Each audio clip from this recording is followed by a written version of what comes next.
누가 이 세상을 살아가고 있고 죽는다면 누가 죽는가? 또 다음에 세상에 태어난다라고 하면 도대체 뭐가 있어서 태어나는 것인가? 오늘은 이 윤회에 대한 실상과 업에 대한 참 의미가 어디에 있는지 말씀을 드리려고 합니다. 좀 전에 말씀드린 것처럼 이 세상을 살아가는 것은 도대체 누가 살아가고 있는가? 몸뚱아리가 살아가고 있는가? 마음이 살아가고 있는가? 아니면 영혼이라는 것이 있어서 살아가고 있는가? 그렇지 않다면 또 다른 뭔가가 있어서 살아가고 있는가? 또 죽는다면 과연 누가 죽는 것인가? 몸이 죽는 것인가? 마음이 죽는 것인가? 영혼이 죽는 것인가? 다시 태어난다면 도대체 누가 있어 환생을 하는 것인가? 이 점은 누구나 갖고 있는 궁금증이기도 하고 목숨을 가진 사람이라고 한다면 나이가 들어갈수록 항상 의문이 생기는 화두이기도 합니다. 그런데 우리가 불교를 공부를 하면서 여기에 대한 명확한 답을 알지 못하고 살아간다는 것은 그냥 꿈속의 꿈처럼 살아가는 것과 똑같은 거예요. 이 세상에는 그릇된 견해가 많지만 크게 세 가지로 요약해 본다면은 첫째는 숙명론입니다. 이 세상 우주 만물은 모두 다가 과거 전생에 지어놓은 그 원인들에 의해서 나타나고 있는 것이다. 그래서 내가 노력할 이유가 없다. 이미 과거 전생에 지어놓은 그 원인들에 의해서 나타나는 현상들이기 때문에 내가 할 것이 없다라고 하는 견해입니다. 또 다른 하나는 절대적 창조신이 있어서 이 세상 삼다만상을 다 그 창조주 신의 의지대로 만들어 놓은 것이다. 이렇게 생각하는 겁니다. 또 한 가지는 우연히 이루어진 것이다. 이 세상 만물들과 사람들은 우연히 탄생된 것이다. 어찌어찌 하다 보니까 소가 되고 개가 되고 사람이 된 것이다. 이렇게 생각하는 겁니다. 이처럼 우리 인생이라고 하는 인간의 삶 속에는 숙명론과 어떤 특정 신에 의한 창조론과 이런 우연론이라고 하는 세 가지의 그릇된 견해가 우리의 관념을 만들어내고 있습니다. 그런데 정말 숙명론이어졌다면 노력하는 결과가 아무 필요가 없을 것이고 창조신에 의해서 이 세상 만물이 만들어졌다고 한다면 우리는 죄를 지어도 괜찮은 거예요. 죄를 받는 사람은 창조신이 받을 거니까. 또 우연히 만들어진다면 정말 이거는 의미가 없는 것이죠. 첫째, 불교적 입장에서 본다면은 인과론에 맞지 않고 연기론에 맞지 않습니다. 그래서 이런 견해는 그릇된 견해라고 합니다. 불교에서는 어떤 견해를 나타내고 있느냐 하면은 철저한 자유의지적 의지에 의해서, 자유의지적 마음에 의해서 이 세상은 이것과 저것으로 말미암아 이루어지는 그런 연기론을 내세우고 있습니다. 자, 그렇다라고 봤을 때 이 세상 만물에는 부처님께서 진리를 말씀하셨는데 그 첫 번째 진리가 제법이 무아예요, 무아. 나가 없다는 거예요. 아트만이 없다는 거죠. 아트만이라고 하는 것은 영원하게 변치 않는 독립된 자, 변하지 않는 자, 영원한 자, 이걸 아트만이라고 합니다. 이 아트만을 부처님께서는 철저하게 무아로 부정하셨습니다. 왜냐하면 이 세상 만물은 모두 다가 다 연기에서 생성소멸하기 때문에. 자, 그렇다라고 한다면 이 제법 무아인 진리의 입장에서, 불교 입장에서 본다면 업은 누가 지어서 누가 받느냐는 거예요. 무한대. 또 사는 놈과 죽는 놈과 다음에 태어나는 놈은 윤회는 누가 하느냐는 거죠. 이게 오늘날의 고민거리만이 아니라 3000년 가까운 과거 전에도 이것이 고민이었습니다. 부처님께서 오래 사셨다면 좀 더 세상에 계셔서 우리 중생들을 위해서 이렇게 설법을 좀 더 해주셨다면 거기에 대한 명확한 설명을 더 해주시고 가셨을 텐데 그걸 다 못 해주시고 가셨어요. 왜? 인간의 몸을 갖고 오셨기 때문에, 화신불로서. 그래서 부처님께서 대열반에 드시고 난 이후에 많은 수행자들, 성각자들, 소위 붓다라고 불리는 그런 각자들에 의해서 이러한 무한대의 어떤 존재가 윤회를 하는가 하는 문제를, 그 답을 찾기 위해서 상당히 고심을 많이 했습니다. 그래서 불교가 이 근본 불교부터 시작해서 초기 불교와 대성 불교가 탄생이 되고, 대성 불교 초기를 지나서 중기가 될 무렵에 되면은 유식학이라고 하는 새로운 불교 심리학 또는 동양의 심리학으로 불리는 이제 유식학이 탄생이 됩니다. 이 탄생이 될 때, 되고 난 이후에 이 문제에 대한 해답을 얻게 됩니다. 그래서 무아이면서도 윤회하는 실체를 찾아야 되는데 그 실체를 입증해내야 되는 거예요. 왜? 불교는 윤회로를 받아들였기 때문에. 그런데 그 윤회로는 원래 불교에서 만들어 놓은 사상이 아니고 고대 인도의 사상입니다. 이 브라만 시대에부터 베다라고 하는 성전에 업이라고 하는, 또 윤회라고 하는 이러한 사상들이 이미 인도 고대에는 있었습니다. 물론 이제 불교에서 말하고 있는 업과 윤회에 대한 개념의 차이는 분명히 있습니다. 그리고 또 우파니샤드 시대에도 이 업과 윤회에 대한 얘기가 있습니다만 그것 또한 불교와 또 다릅니다. 간략하게 하나 설명을 해본다면 천도라고 하는 길과 조도라고 하는 길이 있는데, 살아생전에 수행을 닦게 되면 천상으로 나아간다는 거예요. 그리고 천상으로 나아가서 다시 인도 환생하는 윤회의 세계에 들어간다는 사상이고, 또 가정에서 제가해서 효행을 많이 하고 착한 일을 많이 하게 되면은 조도, 말 그대로 조상의 길로 가서 인도 환생한다는 그러한 두 가지 길로 가지고 있는데, 그러나 그러한 사상들의 큰 베이스는 어떤 것이 있냐면 신을 숭배하고 신을 찬양하는 업의 사상이고 윤회 사상입니다.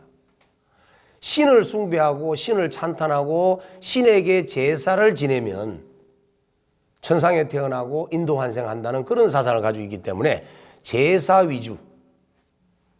그래서 지금 오늘날의 힌두교 역시도 직접 인도에 가보게 되면 아주 제사의 의식이 발달되어 있습니다. 아주 화려하게 합니다. 성대하게 하고. 이러한 이 제사의 근본을 하는 이러한 업과 윤회 사상을 가지고 윤회를 얘기하고 있고 업을 얘기하고 있는 것이 이 브라만 사상이다 라고 생각하시면 됩니다.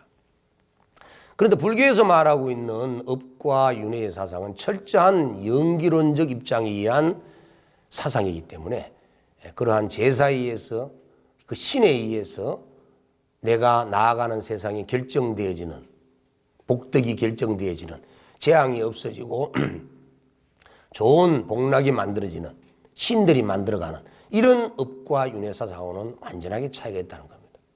그래서 인도의 고대 사상인 이러한 잘못된 윤회와 업의 사상이지만 불교에서는 수용을 하였고, 그 수행을 하되 부처님께서는 연기론에 입각한 새로운 불교의 업사상과 윤회사상을 만들어내신 겁니다. 그렇기 때문에 불교에서는 윤회사상을 받아들이지 않을 수가 없어요. 이미 부처님께서 인정하셨기 때문에.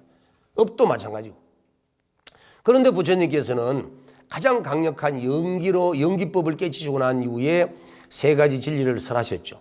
재범무화, 재행무상, 일체계고라고 하는 이 삼법인을 설하셨는데 그 어뜸이 무화예요. 무화. 그런데 뭐한데 어떻게 누가 있어 업을 지어 업을 받고 과보를 받고 누가 있어 이 육도윤회의 길을 걸어가는가. 그래서 그러나 그 초기 당시에도 부처님 당시에도 곳곳에 여러 가지의 명칭은 나오지 않았지만 새로운 윤회의 주체라고 할 수 있는 의미가 부여되는 말들이 등장하기 시작해요. 여러 경전들을 보면 특히 아한부 경전에. 그 당시에 우리의 의식은 여러분이 잘 아시다시피 현재 의식인 제6의식이 전부라고 생각했습니다. 눈, 귀, 코, 혀, 몸으로 인식하는 5가지 전오식과 6번째 총괄적으로 관장하는 의식인 제6의식, 그 의식이 전부였어요. 그런데 그 의식은 기절을 해버리거나 깊은 잠에 빠져버리면 그 제6의식은 멈춰버려요. 기절하거나 깊은 잠에 빠져서도 그 제6의식이 멈춰버리는데 죽는다면 6의식이 없는데 어떻게 윤회를 하느냐. 정말 이 답이 없으니까 깝깝했겠죠. 그래서 경전 곳곳에 보면 이런 그 제6의식 이전에 근본식이라고 하는 말로서 또 등장을 시키고 또 유본식이라고 하는 말로서 또 새로운 의식을 또 얘기를 하기도 하고 또 궁생사원이라는 말로도 또 새로운 말로 육의식 그 내면의 깊숙이 바탕의 의식을 또 설명하고 있고 또 보트가라라고 하는 말로서 또 그 근본 마음 바탕을 표현하게 됐다는 겁니다. 그런데 그 근본식이나 유본식이나 궁생사원식이나 이런 보트가라라고 하는 이런 의미를 가지고 윤회의 주체를 완벽하게 설명해내지를 못했던 거예요. 그래서 부파불교 당시에 특히 육아수행자들의 육아사들이 철저하게 이 부분을 아주 이렇게 연구를 많이 했습니다. 그 당시에 설일체 유부라든지 또 경량부라든지 이런 소성 불교의 많은 부파에서 이 부분을 밝혀내고자 여러 연구를 많이 하는 과정 속에서 이제 도대체 뭐가 윤회를 하게 되고 윤회라는 그 실체는 도대체 무엇이 담겨 있는가 하는 것들을 밝혀내기 위해서 이 연구를 하고 수행을 해서 체험을 하다 보니까 거기에서 이 아레아식이라고 하는 개념이 드러나게 됩니다. 그래서 이 아레아식이라고 하는 이 개념은 소위 유식학이 나오고 난 이후에 탄생된 신개념이지만 그것은 이미 초기 근본 불교에 부처님께서 말씀하셨던 여러 아한부 경전에서 나왔던 제6의식 밑바닥에서 작용하고 있는 뭔가의 어떤 근본의 의식을 표현하는 말의 대표적인 말이라는 얘기예요. 그래서 근본식이나 유본식이나 공생사원이나 보트가라 등의 이런 제6의식 밑바닥에 있는 그런 의미들을 함축시킨 말이 아레아식이다라고 할 수 있습니다. 또 그 아레아식은 열애장 사상이 이제 나오게 되는데 그 이후에 열애장 사상은 그 열반경에 나와 있는 내용을 일체 중생은 모두 다 불성을 갖추고 있다. 일체 중생 시류불성이라고 하는 그 가르침의 바탕을 두고 이 아레아식을 열애장이라고 표현하는 거예요. 열애장은 아레아식이라는 겁니다. 그래서 이 아레아식이 열애장이 아레아식이라고 하는 열애장과 아레아식이 동일된다는 어떤 그런 사상들이 자리를 잡게 되면서 그 이후에 대성기실론에서 유식학에 꽃을 피웁니다. 이 마명보살에 의해서. 그때 일심이문이 탄생이 됩니다. 아레아식과 열애장은 한마음이다. 그 한마음에서 두 가지 문이 있다. 하나는 그 아레아식이가 그 열애장이라고 하는 본심에서 제7식과 제6식을 거쳐서 마음 밖으로 표출될 때 이것은 아레아식의 작용이 되어서 무명심으로 나타나지만 그러나 6의식과 5식을 거쳐서 나오지 않는 그 근본 바탕에 있는 열애장식은 진여본성이라고 얘기를 하는 거예요. 그러면서 이 아레아식과 열애장이라는 두 가지 마음을 하나는 무명심이라고 표현하기도 했지만 그 무명심이라고 하는 말 속에는 이미 이문 두 가지가 있다는 거예요. 청정자성과 때 묻은 마음, 오염된 마음 두 가지가 있다는 거예요. 그래서 이 열애장과 아레아식을 회통을 시킵니다. 자, 그렇게 만들어져 있고 그렇게 이름을 붙여진 그 아레아식은 도대체 어떻게 우리의 업이 저장이 되는가? 그리고 어떻게 그 업이 계속 이어져 가는가 하는 부분들을 대성길실론에서는 아주 상세하게 밝혀내고 있습니다. 물론 그 과정 속에는 부파불교 당시에 300년 부파불교 당시에 수많은 그 윤회의 주체에 대한 부분을 연구했던 실적들이 사라졌기 때문에 그게 가능했던 거예요. 거기에서 이 아레아시기의 사지는 윤회의 업이 왜 아레아시기에 저장이 되는가 하는 그런 부분들을 찾다 보니까 거기에서 두 가지를 발견하게 됩니다. 하나는 종자의 종자. 또 하나는 습기입니다. 습기.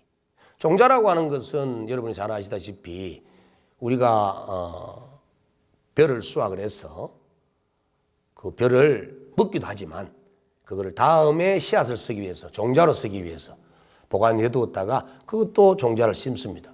그와 같이 그 종자가 심어서 삭을 틔워서 추출해서 거두어서 또 종자를 만들고 그 종자는 결과이면서도 원인이에요. 여기에서 보면 아버지고 저기서 보면 아들인 거예요. 그래서 이걸 종자라고 하는데 이 종자는 어디에서 있는가에 따라서 결과이기도 하지만 또 씨앗이 된다는 거예요. 그런 종자의 의미를 갖고 있다는 겁니다. 아레아식 속에. 또 한 가지는 습기인데 이 습기라고 하는 것은 계속 반복해서 행하게 되면 행하는 기운이 새로운 에너지가 어떤 무형의 마음 바탕에 쌓인다는 거예요. 그래서 이 종자라는 개념과 습기라는 개념이 나타났기 때문에 아레아식 속에 이 종자라는 모습과 습기라는 모습으로 그래서 아레아식 속에 업이 쌓인다. 이런 사상이 이제 나오게 되는 겁니다. 이렇게 해서 이 종자와 습기가 아레아식에 어떻게 쌓여서 다음 생으로 이어지는가 하는 문제를 또 답을 내야 돼요. 그러다 보니까 또 다른 개념이 등장하게 되는데 그 개념이 훈습이라는 개념입니다. 훈습. 훈습은 마치 여기에 연기가 피면 그 연기가 옷에 배이듯이 향기가 일어나면 배이죠. 그렇듯이 우리가 계속 반복하는 행동과 반복하는 생각과 반복해서 하는 말은 마음속에 훈습이 된다. 눈에 보이지 않는 마음의 바탕에 그 훈습이 된다는 거예요. 그래서 그 바탕이 뭐냐? 그건 아레아식이라는 거예요. 그래서 아레아식에 종자와 습기가 훈습이 되어서 아레아식에 저장이 된다. 그래서 아레아식이라는 말을 한문으로 표현하면 장식이라고 합니다. 함장식. 많은 종자와 습기가 저장이 되어 있다. 이런 의미를 이제 아레아식이라고 하는 거예요. 그래서 그렇게 저장되어 있는 습기와 종자가 훈습되어서 저장된 이 아레아식이 있기 때문에 우리는 육도 윤회를 한다는 겁니다. 그런데 어떻게 이 아레아식이 이제 육도 윤회를 하게 되느냐 하면 거기에는 정확한 인연의 법칙과 또 인과율이라는 것이 작동이 되어서 착한 종자를 심으면 행복한 과보가 나타나고 나쁜 종자를 심으면 괴로운 과보를 받는다는 이 인과율이 불변이라는 거예요. 지금 내가 겪고 있는 내 삶의 모습들은 내가 전생에 지어놓은 선의 종자와 악의 종자의 결과물이라는 겁니다. 그런데 이 종자는 바뀔 수 있다는 거예요. 그것이 우리에게 희망이 되고 우리가 불교를 신앙하고 수행하는 목적입니다. 그래서 숙명론이 안 되는 겁니다. 그래서 반드시 지은 자에 의해서 지은 결과에 대한 과보는 필연적으로 받아야 되는 그런 인과율이 명백하기 때문에 이게 천지 창조론도 안 되는 거예요. 창조신에서 만드는 것도 아니라는 겁니다. 그래서 내가 지어서 내가 받는데 자업자득이라는 거죠. 내 몸은 사라지고 내가 지금 분별하고 있는 이 마음의식은 사라졌지만 그 마음 심층 내면에 있는 이 열애장이라고 불리는 이 아래아식은 습기와 훈습, 종자의 훈습을 가지고 이어간다는 거예요. 그래서 지금 우리가 살고 있는 이 모습도 물질의 현상이에요. 이 몸뚱아리 속에서 질적인 변화가 만들어져서 에너지화가 되어서 우주에 편만되어 있는 것도 또 다른 물질의 모습이에요. 그래서 지금 살아있는 모습이나 죽어있는 모습이나 죽고 난 이후에 중음신으로 떠도는 모습이나 또 다음 생에 또 생명체의 모습을 갖고 윤회하는 모습이나 다 물질적인 질적 변화의 에너지 덩어리라는 겁니다. 결론적으로. 그런데 우리가 보일 수 있는 물질이 됐든 보이지 않는 무형의 에너지가 되었든 뭔가 말로 형용할 수 없는 존재가 되었든 간에 거기에는 엄연히 종자와 습기가 훈색된 아래아식이 또다시 생명으로 탄생이 된다는 거예요. 그때 부모가 함께 있어야 되고 부모가 임신이 될 수 있는 적기여야 되고 그때 내 아래아식이라고 하는 내 마음의 실체가 부모의 적기와 부모의 합일이 될 때 생명이 잉태가 된다는 겁니다. 자, 그렇게 잉태되어서 나올 때 이 아래아식에는 두 가지의 기능을 가지고 있는 거예요. 하나는 몸을 만들어 갈 수 있는 능력을 갖추고 있고 하나는 언어와 사고를 만들어낼 수 있는 능력의 두 가지 기능을 가지고 있다는 겁니다. 그 아래아식이. 그래서 이 아래아식이 어릴 때부터 똑같은 DNA를 가지고 있는 일란성 상둥이라도 두 놈이 살아가는 방식은 다르다는 거예요. 이 아래아식에 의해서 종자와 습기가 훈습되어 있는 그 인자에 의해서 자기 몸을 형성해 나간다는 거예요. 그리고 자기 언어와 자기의 견해와 자기의 개념과 관념, 사고 등을 만들어 간다는 거예요. 이렇게 해서 또 다른 결과물을 창출해 나가는 겁니다. 만들어 가는 겁니다.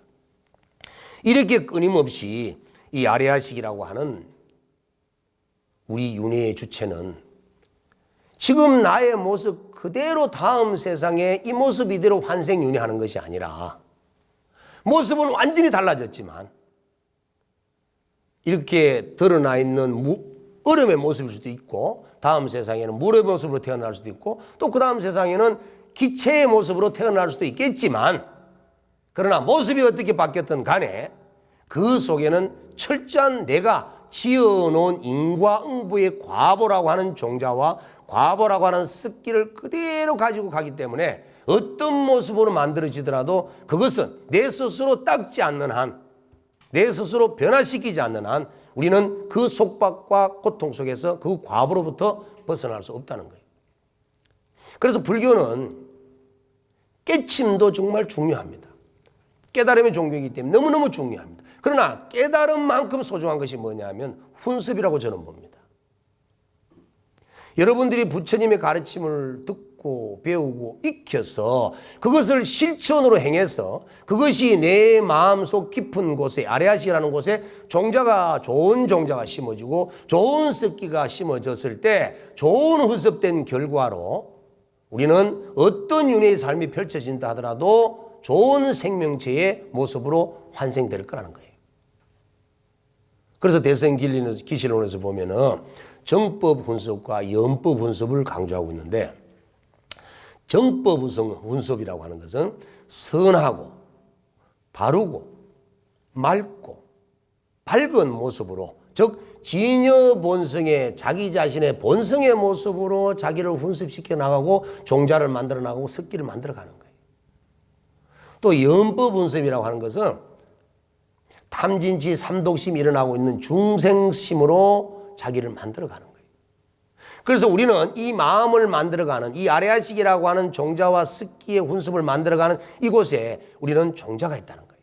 어떤 종자를 가지고 있냐면은 아주 맑은 청정한 진여본성의 종자가 있고 또 한 가지는 아주 중생을 만들어가는 무명 없이 가득한 중생이라고 하는 종자를 가지고 있고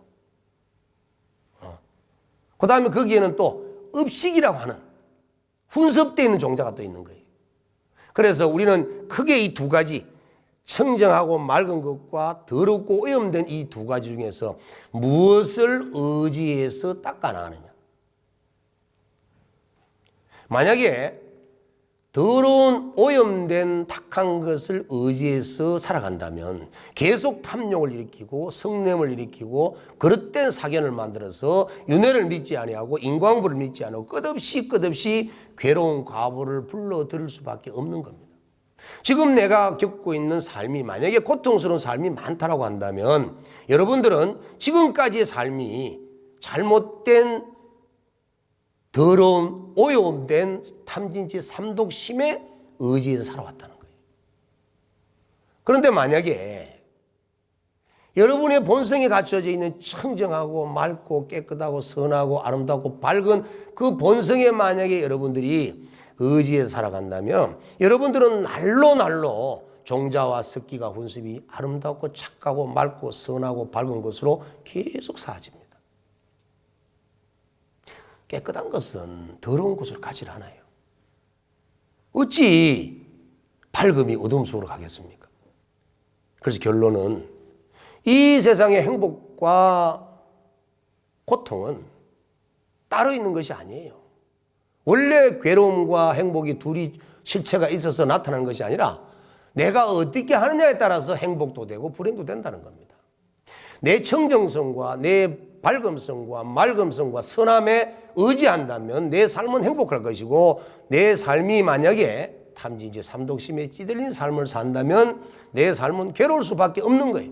불교는 어렵지가 않아요. 왜 어렵지가 않냐면 이건 3살 먹은 애도 얘기만 해주면 알 수 있는 얘기예요. 그런데 실천하기는 80세 먹은 노인도 하기 어렵다는 거예요. 이게. 왜?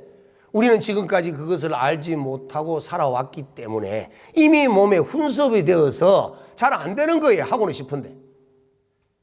그래서 정신을 또렷이 차려서 가다듬고 철저한 의지로 자기 자신을 달래면서 끌고 가야 됩니다.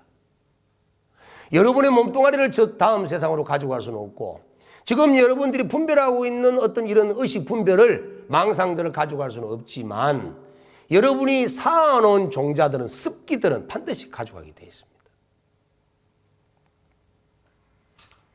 그렇기 때문에 여러분들이 불교의 진정한 불자가 되기 위해서는 이러한 진리와 의미를 바라로서 반드시 인과 응보가 분명하고 윤회의 주체가 무아로서의 윤회의 주체인 아리아식이 분명히 있기 때문에 거기에 습기와 종자로서 반드시 존재하고 있기 때문에 내가 어떻게 훈섭을 시켜서 다른 말로 내 영혼을, 내 아리아식, 내 열애장을 어떻게 변화시켜서 갈 것인가. 이것을 안다면 지금 이 순간부터 여러분들은 입과 즉 말과 행동과 생각을 고쳐나가야 되는 겁니다. 그리고 말과 행동은 생각에 의해서 좌우되는 겁니다. 그래서 생각은 우리의 의지는 우리의 분별은 내 말과 행동을 결정짓는 주 요인이기 때문에 여러분의 지금 마음속에 가지고 있는 한 생각이 여러분의 삶을 좌우하고 행복과 불행을 만드는 창조주입니다. 어떻게 내 자신이 생각을 해야 할 것인가. 그래서 나와 남을 나누지 마세요. 우리는 이 세상에 태어날 때 어머니로부터 한량없는 대자비의 마음을 배웠습니다. 뱃속에 임신되어서 태아로 있을 때부터 우리는 어머니의 말을 들었고 아버지의 말을 들었습니다. 그리고 어머니 뱃속에 태어나서 이 세상에 출현했을 때 아버지는 똥오줌 가려주면서 혹시나 병들까 다칠까 그 염려하는 마음으로 한량없는 자비심을 우리에게 쏟아 부으셨습니다. 그래서 우리가 이 세상에 인간으로 제일 처음 태어났을 때 가장 먼저 받은 것은 어머니의 대자 대비한 자비심이고 사랑입니다. 그런데 우리는 그 본연의 사랑과 대자 대비한 인간의 근본 마음을 잊어버리고 우리는 때 묻은 마음, 남하고 차별하는 마음, 남하고 나와 이기심으로 나누는 마음, 시시비비 가리고 분별하는 이런 오염된 마음으로 나의 청정하고 부모님의 대자대비한 사랑을 망각한 채 우리는 그렇게 훈섭되어 있는 마음으로 세상을 살아가다 보니 고만고만한 사람들을 만나서 악인도 만나서 사기도 당하고 나쁜 사람을 만나서 고통도 받고 이 사람이 좋은 줄 알고 만났는데 나에게 해코지하고 가버리는 사람을 만나게 되고 이러면서 끝없이 고통을 계속 받고 있는 거예요. 그 이유는 내가 남을 분별하고 시기하고 이기심으로 나누었기 때문에. 여러분들은 오늘 이 시간을 통해서 이 삶의 영원한 주체자는 바로 나의 마음이고 영원한 우주 삼라만상의 창조주는 바로 나의 마음이고 행복과 불행을 만드는 주인공 역시도 나의 마음이라는 사실을 분명히 아신다면 내 마음을 어떻게 써야 할지를 분명히 알게 되었을 겁니다. 자, 여러분 이 마음을 잘 새기시고 잘 염두에 두시고 항상 무엇을 말하고 생각하고 행동하고 어떻게 삶을 펼쳐나갈 때마다 지금 내가 무슨 생각을 하고 있는지 어머님 때 듬뿍 받은 대자대비한 사랑의 마음으로서 남을 대하고 있는지를 꼭 기억하셔서 행동하십시오. 그러면 반드시 머지않아 여러분 앞에 삶은 엄청난 기쁨과 행복이 가득한 삶이 될 것입니다.